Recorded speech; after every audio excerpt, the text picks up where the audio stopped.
السلام علیکم ورحمۃ اللہ وبرکاتہ۔ محترم ناظرین، علم کی شمع چینل میں آپ کو ویلکم کہتے ہیں۔ آج کی اس ویڈیو میں انشاء اللہ الکریم ہم کپڑے پاک کرنے کے چند طریقے سننے کی سمجھنے کی کوشش کریں گے۔ آئیے اللہ پاک کی حمد اور رسول کریم صلی اللہ علیہ وسلم پر درود و سلام پڑھ کر اس ویڈیو کو اسٹارٹ کرتے ہیں۔ الحمد للہ رب العالمین والصلاة والسلام علی سید المرسلین، اما بعد فاعوذ باللہ من الشیطان الرجیم، بسم اللہ الرحمن الرحیم۔ الصلاة والسلام علیک یا رسول اللہ وعلی آلک واصحابک یا حبیب اللہ۔ الصلاة والسلام علیک یا نبی اللہ وعلی آلک واصحابک یا نور اللہ۔ دعائیں پڑھ لیجئے کہ ان دعاؤں کی برکت سے اللہ پاک نے چاہا جو بھی ہم سنیں گے پڑھیں گے وہ یاد رہے گا۔ اللہم افتح علینا حکمتک وانشر علینا رحمتک یا ذا الجلال والاکرام، رب یسر ولا تعسر وتمم بالخیر، رب یسر ولا تعسر وتمم بالخیر، رب یسر ولا تعسر وتمم بالخیر، ربی زدنی علما۔ اچھی نیتیں کر لیجئے کہ اللہ و رسول کی رضا پانے، ثواب کمانے کے لیے فرض علوم پر مشتمل ایک کلاس لوں گا۔ یہ پوری ویڈیو دیکھوں گا، جو بھی مسئلہ سمجھ نہ آئے اسے بعد میں بھی مزید تیاری کر کے وقت دوں گا، پھر بھی سمجھ نہ آئے تو کسی سنی صحیح العقیدہ عالم صاحب سے سمجھنے کی کوشش کروں گا۔ تو یہاں پر سوال کر رہے ہیں کپڑے پاک کرنے کا طریقہ بیان کیجیے۔ جواب: نجاست اگر دلدار یعنی گاڑھی ہو، جسے نجاست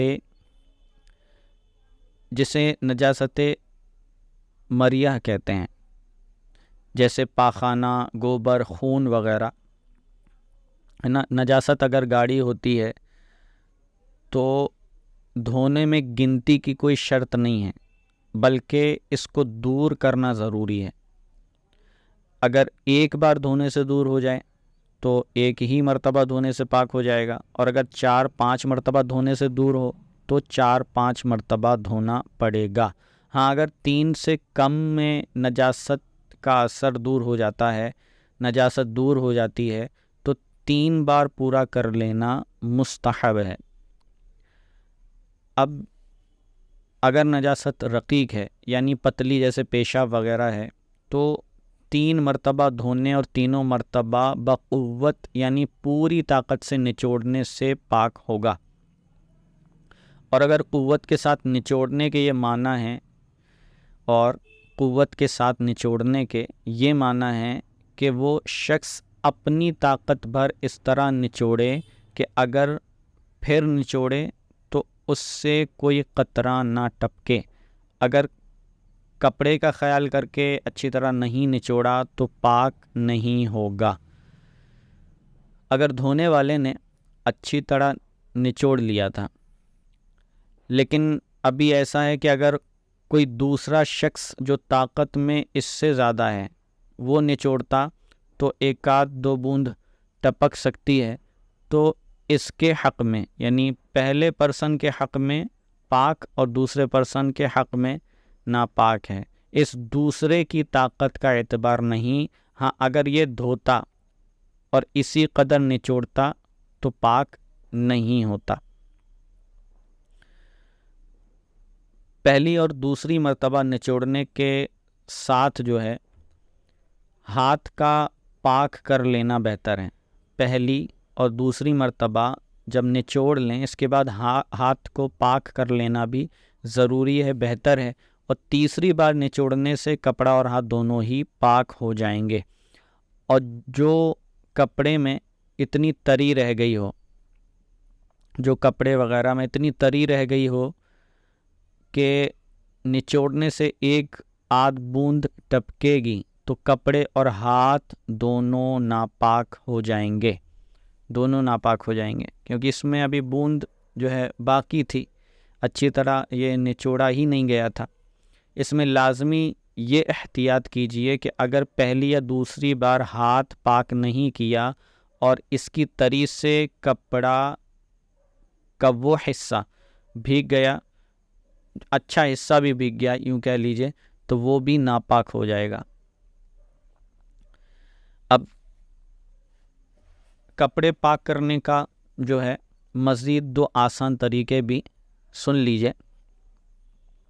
نمبر 1، بالٹی میں ناپاک کپڑے ڈال کر اوپر سے نل کھول دیجئے، کپڑوں کو ہاتھ یا کسی سلاخ وغیرہ سے، ہاتھ سے، لکڑی سے وغیرہ سے اس طرح ڈبوئیے، اس کو ڈبوئے رکھیے کہ کہیں سے کپڑے کا کوئی حصہ پانی کے باہر ابھرا ہوا نہ رہے۔ جب بالٹی کے اوپر سے ابل کر اتنا پانی بہہ جائے کہ ظن غالب ہو، آپ کی سوچ جم جائے کہ پانی نجاست کو، گندگی کو بہا لے گیا ہوگا، تو اب وہ کپڑا اور بالٹی کا پانی اور ہاتھ یا سلاخ کا جتنا حصہ پانی کے اندر تھا سب پاک ہو گئے، جبکہ کپڑے وغیرہ پر نجاست کا اثر باقی نہ ہو۔ امید ہے کہ یہ طریقہ آسان والا سمجھ آ گیا ہوگا۔ دوسرا طریقہ یہ ہے کہ نل کے نیچے ہاتھ میں پکڑ کر بھی کپڑا پاک کر سکتے ہیں۔ جیسے کہ رومال ناپاک ہو گیا تو واش بیسن جو ہوتا ہے یا پھر کہیں بھی نل کے نیچے رکھ کر اتنی دیر تک اس میں جو ہے پانی بہائیے کہ سوچ جم جائے کہ پانی نجاست کو، ناپاکی کو بہا کر لے گیا ہوگا، تو کپڑا پاک ہو جائے گا۔ یہ 2 آسان طریقے تھے۔ امید ہے یہ طریقے ہمیں سمجھ آ گئے ہوں گے۔ اگلا سوال کر رہے ہیں، کپڑوں کو دھو کر نچوڑنے کا حکم کس صورت میں ہے، اور جو کپڑے نچوڑے نہ جا سکیں تو انہیں کیسے پاک کیا جائے؟ جواب، فتاوی امجدیہ جلد 1 صفحہ نمبر 35 پر ہے کہ یہ یعنی 3 مرتبہ دھونے اور نچوڑنے کا حکم اس وقت ہے جب تھوڑے پانی میں دھویا ہو، اور اگر زیادہ پانی یعنی حوض کبیر یعنی دہ دردہ یا اس سے بڑے حوض، نہر، ندی، سمندر وغیرہ میں دھویا ہو، یا نل، پائپ یا لوٹے وغیرہ کے ذریعے بہت سا پانی اس پر بہایا ہو، یا پھر دریا وغیرہ میں بہتے پانی میں دھویا ہو، تو اس میں نچوڑنے کی شرط نہیں ہے۔ نچوڑنے کی شرط تب ہے کہ جب کم پانی میں کپڑا دھویا جائے۔ بہار شریعت جلد اول حصہ 2 پیج نمبر 399 پر ہے، جو چیز نچوڑنے کے قابل نہیں ہے جیسے چٹائی، برتن، جوتا وغیرہ، اس کو دھو کر چھوڑ دیں کہ پانی ٹپکنا موقوف ہو جائے، بند ہو جائے، یوں ہی 2 مرتبہ اور دھوئیں۔ تیسری مرتبہ جب پانی ٹپکنا بند ہو گیا وہ چیز پاک ہو گئی۔ اسے ہر مرتبہ کے بعد سکھانا ضروری نہیں ہے۔ جب پانی ٹپکنا بند ہو جائے تو اسی طرح 2 مرتبہ اور کریں گے۔ یوں ہی جو کپڑا اپنی نازکی کے سبب ایسا نازک کپڑا ہے کہ نچوڑنے کے قابل نہیں ہے تو اسے بھی اسی طرح پاک کیا جائے۔ شیخ طریقت امیر اہل سنت دامت برکاتہ العالیہ اپنے رسالے کپڑے پاک کرنے کا طریقہ میں لکھتے ہیں کہ کارپیٹ کا ناپاک حصہ ایک بار دھو کر لٹکا دیجئے یہاں تک کہ پانی ٹپکنا بند ہو جائے، پھر دوبارہ دھو کر لٹکائیے حتیٰ کہ پانی ٹپکنا بند ہو جائے، پھر تیسری بار اسی طریقے سے اسی طرح دھو کر لٹکا دیجئے۔ جب پانی ٹپکنا بند ہو جائے گا تو کارپیٹ پاک ہو جائے گا۔ چٹائی، چمڑے کے چپل اور مٹی کے برتن وغیرہ جن چیزوں میں پتلی نجاست جذب ہو جاتی ہو، ایبزارب جس میں ہو جاتی ہے پتلی نجاست، اسی طریقے پر پاک کیجیے۔ ایسا نازک کپڑا کہ نچوڑنے سے پھٹ جانے کا اندیشہ ہو وہ بھی اسی طریقے سے پاک کیجیے۔ اگر ناپاک کارپیٹ یا کپڑا وغیرہ بہت بہتے ہوئے پانی میں، مثلاً دریا، نہر یا پائپ یا ٹوٹی کے جاری پانی کے نیچے اتنی دیر تک رکھ چھوڑیں کہ ظن غالب ہو جائے، سوچ جم جائے کہ پانی نجاست کو، ناپاکی کو بہا کر لے گیا ہوگا، تب بھی پاک ہو جائے گا۔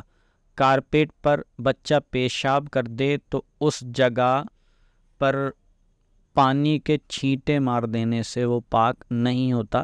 یہ امیر السنت دامت برکاتہ العالیہ نے ایک جو ہے یوں کہہ لیے نقطہ بیان کیا ہے کہ ایک غلط فہمی کو دور کیا ہے کہ بچے کا پیشاب بھی چند سمجھتے ہیں کہ ناپاک نہیں ہوتا ہے، تو ایسا نہیں ہے، بچے کا پیشاب بھی نجاست غلیظہ ہے، یہ بھی ناپاک ہے۔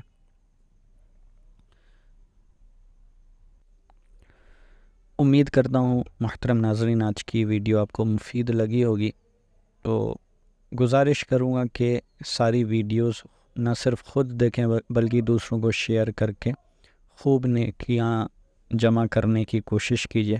اللہ پاک ہم سب کو دونوں جہانوں میں برکتیں نصیب فرمائے۔ اپنا خیال رکھیے گا، دعائے خیر میں یاد رکھیے گا۔ السلام علیکم ورحمۃ اللہ وبرکاتہ۔